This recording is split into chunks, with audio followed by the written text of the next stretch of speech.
एक बार की बात है, एक गांव में रघु नाम का एक सीधा सादा किसान रहता था।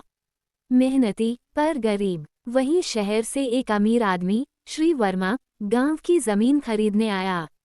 श्री वर्मा ने रघु से कहा, तुम्हारी जमीन बहुत सस्ती है, मैं तुम्हें 5 गुना दाम दूंगा, बेच दो और आराम से जिंदगी बिताओ। रघु मुस्कुराया और बोला, साहब, जमीन तो मेरे बाप दादा की निशानी है, उसे बेचना आसान नहीं। वर्मा हंसा, तुम्हारी जमीन से मुझे करोड़ों का मुनाफा होगा और तुम इसी खेत में खटते रहोगे। रघु फिर मुस्कुराया और बोला, साहब, मैं भी रोज सूरज के साथ उठता हूँ, मिट्टी में काम करता हूँ, साफ हवा लेता हूँ और चैन की नींद सोता हूँ। आप कहें, इससे ज्यादा मुनाफा और कहाँ मिलेगा?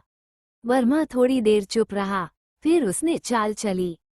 वो बोला, ठीक है, एक शर्त पर खेल खेलते हैं। मैं और तुम दोनों एक दिन एक दूसरे की जिंदगी जिएंगे।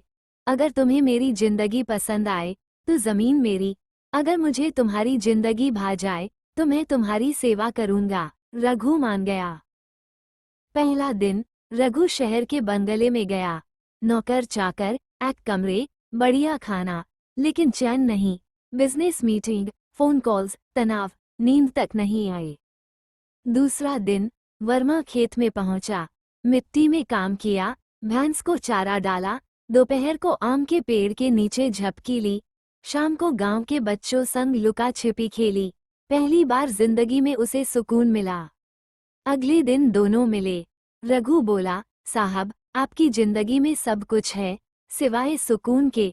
वर्मा हंसते हुए बोला, और तुम्हारी जिंदगी में कम है, लेकिन असली मजा है। मैं हार गया, रघु भाई। उस दिन के बाद वर्मा ने जमीन खरीदना छोड़ दिया और गांव में एक स्कूल बनवाया, जिसका नाम रखा रघु ज्ञान मंदिर। इस कहानी से हमें ये सीख मिलती है कि जिंदगी की असली दौलत पैसा नहीं, सुकून और संतोष है।